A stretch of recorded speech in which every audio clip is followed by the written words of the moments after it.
चुड़ैल की बांसुरी। एक सुहाना सा दिन होता है और मगन, रामलाला, चंदन, राजन, तपन और गोलू के पापा गांव के बरगद के पेड़ के नीचे बैठकर अपनी शाम की गपशप कर रहे हैं। अरे रामलाला और चंदन, तुम्हारी फसल कैसी चल रही है इस साल? अरे बंधु क्या बताए, बारिश ने तो परेशान कर रखा है। सही बात, बारिश की कमी ने दिमाग खराब कर दिया है। सरपंच गांव वालों के लिए एक खबर लेकर आता है। अच्छा मेरे गांव के भाइयों, सुनो जरा। हमारी सरकार ने किसानों के लिए शहर में एक सेमिनार का आयोजन किया है, जिसमें वो खेतों के बारे में और भी कुछ जानकारी देंगे। तो मुझे लगता है कि हमें वहाँ जाना चाहिए। सरपंच जी, मेरे खेतों में कीड़ों ने परेशान कर दिया है, उसके लिए कुछ जानकारी मिलेगी क्या? बिल्कुल, तुम्हारे खेतों के बारे में तुम्हें सारी जानकारी देंगे वो लोग। तुम तीनों को जाना चाहिए, बहुत फायदा होगा तुम्हें उससे। ये कहकर सरपंच वहाँ से चला जाता है और तीनों सोचते हैं कि वो शाम के वक्त मैदान पर मिलेंगे और वहीं से रवाना हो जाएंगे। तीनों दोस्त मैदान पर मिलते हैं और जैसे ही निकलना शुरू करते हैं तभी एक बांसुरी की आवाज सुनकर वो भी उसी और सम्मोहित स्थिति में चलना शुरू कर देते हैं। कुछ बच्चे हर बार की तरह अपना दोपहर का फुटबॉल का गेम खेल रहे हैं। पकड़ लिया, पकड़ के दिखा मुझे, इतना भी नहीं कर सकता। अच्छा, कितना भागेगा? आखिरकार तो मेरी पकड़ में आ ही जाएगा। हाँ, तुझे पता नहीं तपन, राजन कितनी तेज दौड़ लगा सकता है। खेलते खेलते अचानक से एक बांसुरी की मीठी आवाज सुनाई पड़ती है। सारे बच्चे उसका पीछा करने लगते हैं। शाम हो गई है और बच्चों के घर न आने की वजह से उनकी माँ मैदान में पहुँच जाती है। राजन बेटे, अरे ओ राजन बेटे, किधर चले गए? इतनी देर हो गई, घर वापस क्यों नहीं आए बेटे? तपन बेटा, चलो घर, शाम हो गई है, कितना खेलोगे? और गोलू, ओ गोलू। तीनों की माँ एक दूसरे को देखने लगती है और उन्हें एहसास होता है कि उन तीनों के बेटे घर आए ही नहीं। अरे राजन और गोलू की मम्मी, आप इधर? राजन और गोलू घर नहीं आए क्या अभी तक? नहीं तो दोपहर में राजन मुझे बताकर गया था कि वो तपन और गोलू के साथ खेलने जा रहा है। मैंने सुना है कि गांव में एक चुड़ैल घूम रही है, कहीं वही तो नहीं ले गई ना हमारे बच्चों को?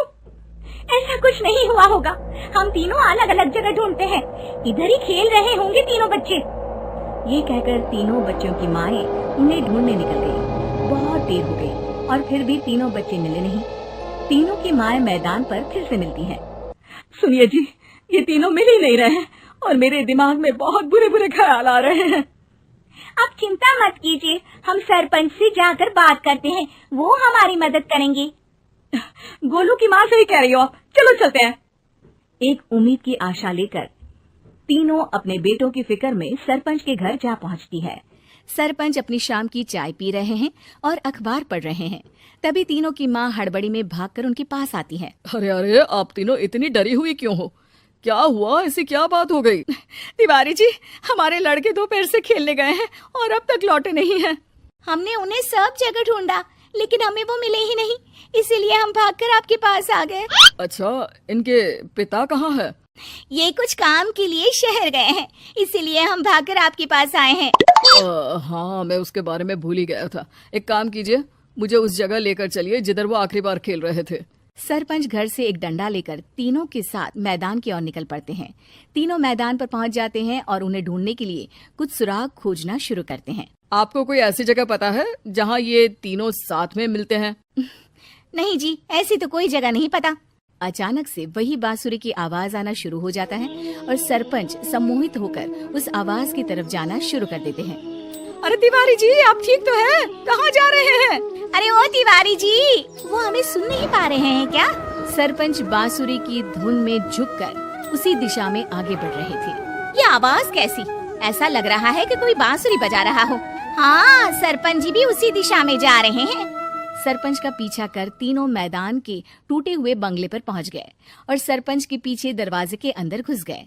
तीनों बंगले के अंदर झांकते हैं तो देखते हैं कि बहुत अच्छे से संभाला गया है बंगला। उतने में एक हंसी की आवाज आती है।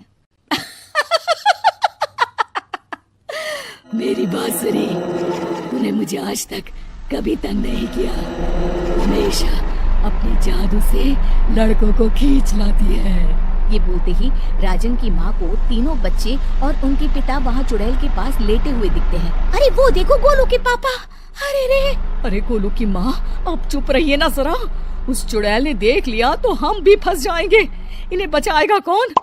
लगता है ये शहर गए ही नहीं और इस चुड़ैल ने इन सबको भी यही बुला लिया है। अब हमें इन्हें छुड़ाना होगा। एक काम करते हैं।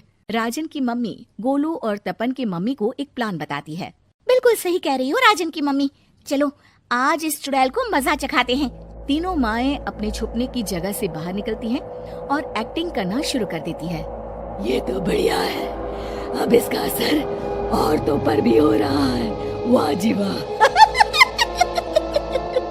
तीनों माएं चुड़ैल की थोड़ा करीब आती हैं। राजन और गोलू की माँ चुड़ैल को पकड़ लेते हैं और तपन की माँ बांसुरी हाथ से पकड़कर तोड़ देती है। अरे पागल औरत, ये क्या कर दिया? मेरी बांसुरी को तोड़ दिया। अब मेरी शक्तियाँ खत्म हो जाएगी। तुम्हें तो अरे तुझे क्या लगा चुड़ैल कहीं की हमारे बच्चों को और पतियों को हाथ लगाएगी तू? बांसुरी टूटने की वजह से चुड़ैल खाक होकर गायब हो जाती है और सारे लोगों की आंख खुल जाती है। सब अपने परिवार को लेकर उस बंगले से बाहर निकल जाते हैं। कहते हैं ना, नारी